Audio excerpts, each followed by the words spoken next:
জাতীয় পার্টি ছাড়া কোনো নির্বাচন হবে না। আমরা আঘাতপ্রাপ্ত হয়েছে, আমরা রক্ত দেবো, কিন্তু জাতীয় পার্টি ছাড়া বাংলাদেশে কোনো নির্বাচন আমরা করতে দেবো না। সরাসরি পুলিশ আমাদের উপরে, সরাসরি পুলিশ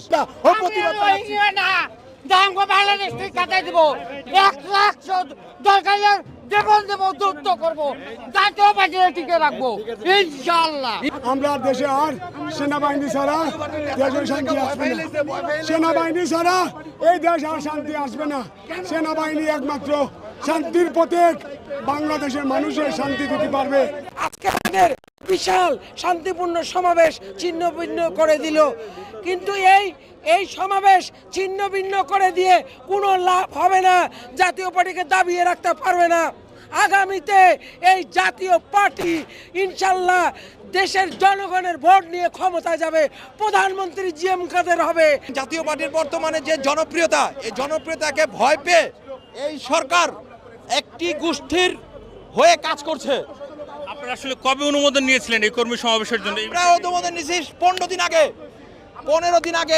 এটার চলতেছে 15 দিন আগে থেকে। পুলিশ বলছে আপনারা অনুমোদন নেননি। অনুমোদন ছাড়া পুলিশই তো আমাদের তখন পাহারা দিছে। তারাই একটু পরে এসে আমাদের, যখন দলের সভানেত্রী শেরিফা কাদের ম্যাম যখন বক্তৃতা দিচ্ছিল, ঠিক তখনই গুলিগুলো করা হয়েছে। মহিলা মানুষ, আজকে তার উপর হামলা করা হয়েছে। ফাইনাল যেভাবে আক্রমণ করে আপনার, আমরা নিরস্ত্র মানুষ, আমরা জাতীয় পার্টি করে শান্তপ্রিয় মানুষ, আমরা কোনো মারামারি কাটিয়ে চাই না।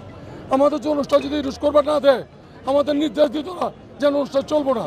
আমাদের অনুষ্ঠানের দাওয়াত দিয়ে, অনুষ্ঠানের মধ্যে দিয়া তারপর থেকে যে আক্রমণটা করলো আপনার আমাদের উপরে, আমাদের অনেক মানুষ আপনার আহত হয়েছে, অনেক মানুষ ক্ষতিগ্রস্ত হয়েছে। মানে আমাদের মনে যে ওটা পাখির চাকের মতো আপনার গুলি শুরু করছে, যেভাবে মন লাগতেছে ওইভাবে হ্যান্ড গ্রেনেড, টিয়ার সেল নিক্ষেপ করতেছে। আমরা এটা তীব্র নিন্দা জানাই। হ্যাঁ, আমরা অনুমোদন দিয়েছি, অনুমোদন সম্পূর্ণ অনুমোদন দেওয়া। আমরা আজকে থেকে প্রায় 15 দিন আগে আমাদের এই প্রোগ্রাম অনুষ্ঠানের সমস্ত অনুমতি এরা দিছে। অনুষ্ঠান দেওয়ার পরে অতর্কিতভাবে আজকে আমাদের কি কারণে এরকম অতর্কিত হামলা করলো? প্রশাসন বলছে আপনারা অনুমোদন নেননি। একটা কথা বিষয়ে কথা বলি, মহাসচিব এবং চেয়ারম্যান অল্প সময়ের মধ্যে আপনাদের ডাকবে। হামলা করে জাতীয় পার্টির জনপ্রিয়তা রোধ করতে পারবে না, বরঞ্চ আজকে আরো জনপ্রিয়তা সারা বিশ্বের মানুষ দেখছে। জাতীয় পার্টি বাংলাদেশে একটা নির্যাতিত, জনপ্রিয়, তারপরে নির্যাতিত হচ্ছে। জিএম কাদেরের জনপ্রিয়তাকে রোধ করতে পারবে না, কারণ বর্তমানে যারা প্রধানমন্ত্রী হতে চায় তারা একজনও জিএম কাদেরের ধারে কাছে নাই। যোগ্যতার দিক থেকে একজনে এমপি নাই যারা প্রধানমন্ত্রী হওয়ার ইচ্ছা করতেছে। কেন আসলে এরকমটি করা হচ্ছে? এটা একমাত্র জাতীয় পার্টির জনপ্রিয়তাকে ভয় পেয়ে এই কাজগুলো করা হচ্ছে। কারণ সামনের ইলেকশন হলে অটোমেটিকলি জাতীয় পার্টি ক্ষমতা যাবে, 200-র উপর সিট পাবে। এটাই তারা মাঠে যখন নামছে তখন দেখছে ভোটের হিসাবে জাতীয় পার্টি আমাদের চেয়ে অনেক এগিয়ে, যে কারণে জাতীয় পার্টিকে ভয় পাচ্ছে। এই যে প্রশাসন এগুলো আলাপ করছে, প্রশাসন এগুলোর সহযোগিতা করছে আমাদেরকে।